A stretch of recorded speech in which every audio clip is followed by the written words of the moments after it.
और कुछ वह स्वयं अर्जित करता है।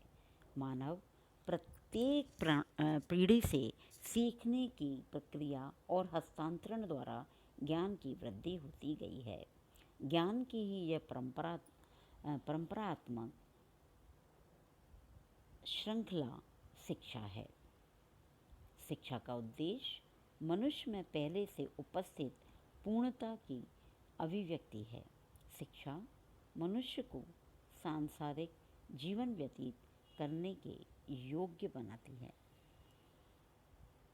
इससे हमारा क्या तात्पर्य है कि शिक्षा क्या है?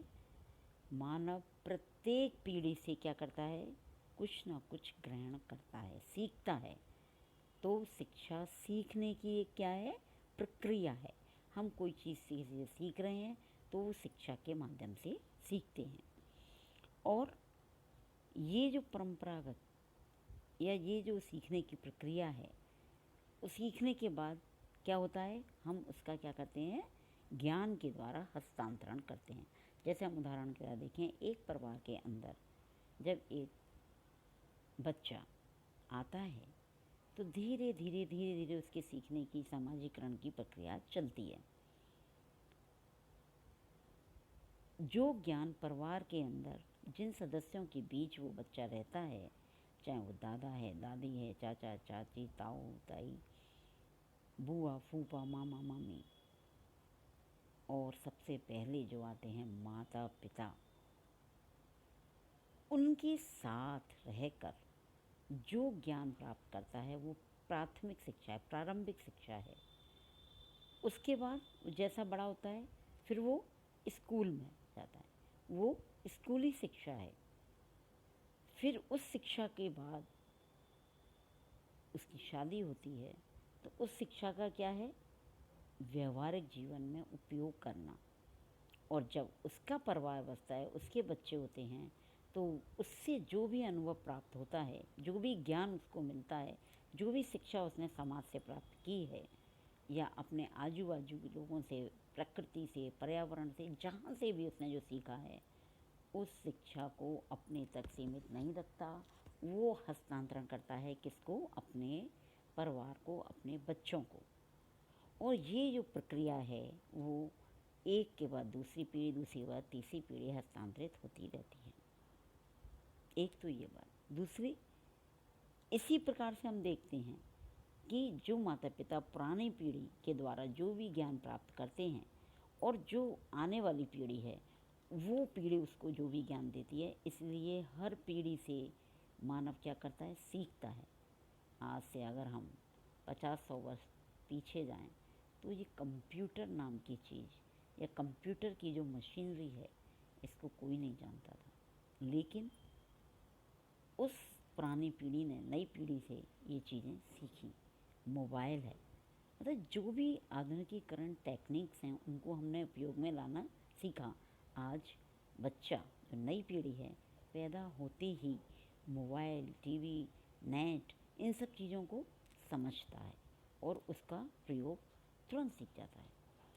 लेकिन इन्हीं चीज़ों का प्रयोग वो पुरानी पीढ़ी नहीं जानती थी क्योंकि उनके समय में नहीं था। ठीक इसी प्रकार से हम देखें कि कुछ ऐसी चीज़ें होती हैं जो एक पीढ़ी दूसरी पीढ़ी से सीखती है, नई पीढ़ी से सीखती है और उसे समाज में अब के अनुकूलन स्वीकार कर लेती है। तो इस तरीके से शिक्षा का जो मुख्य उद्देश्य है वो है कि पहले से उपस्थित पूर्णतः की अभिव्यक्ति है। जो भी हम बोल रहे हैं, समझ रहे हैं, उसको जानने की और सांसारिक जीवन व्यतीत करने के योग्य बनाती है। ये शिक्षा क्या करती है कि संसार में हमें कैसे जीना है उसके योग्य हमें वो बनाती है। समाजशास्त्र के जो प्रसिद्ध समाजशास्त्री हुए हैं दुर्खीम, इमाम दुर्खीम, उन्होंने शिक्षा के विषय में अपने विचार व्यक्त किए हैं। शिक्षा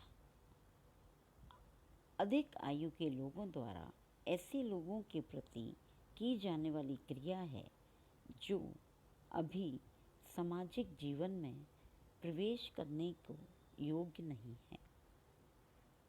इसका उद्देश्य व्यक्ति में उन भौतिक, बौद्धिक और नैतिक विशेषताओं का विकास करना है जो उसके लिए संपूर्ण समाज और पर्यावरण से अनुकूल करने के लिए आवश्यक है। दुर्कheim ने क्या कहा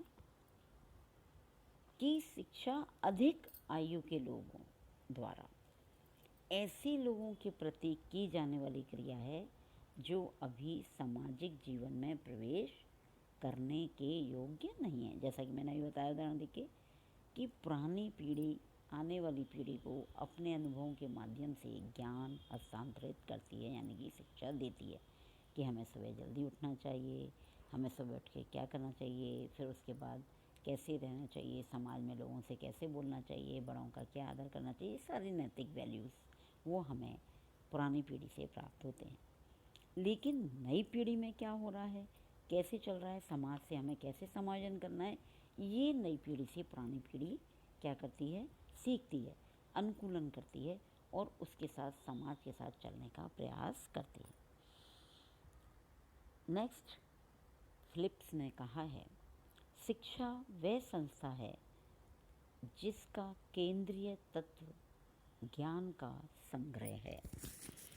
क्या कहा है फिलिप्स ने कि शिक्षा वह संस्था है, इन्होंने कौन सी शिक्षा की बात की है, स्कूली शिक्षा, जो कि हम किताबों के द्वारा प्राप्त करते हैं, जिसका केंद्रीय तत्व ज्ञान को संग्रह करना है, इकट्ठा करना है, और जब जिसकी ज़रूरत हो उस ज्ञान के माध्यम से हम उस क्रिया को या उस कार्य को या उस परिस्थिति को क्या करते हैं, पार करने का प्रयास करते हैं या उस परिस्थिति से अपने को उभारने का, उसमें सफलता प्राप्त करने का प्रयास करते हैं।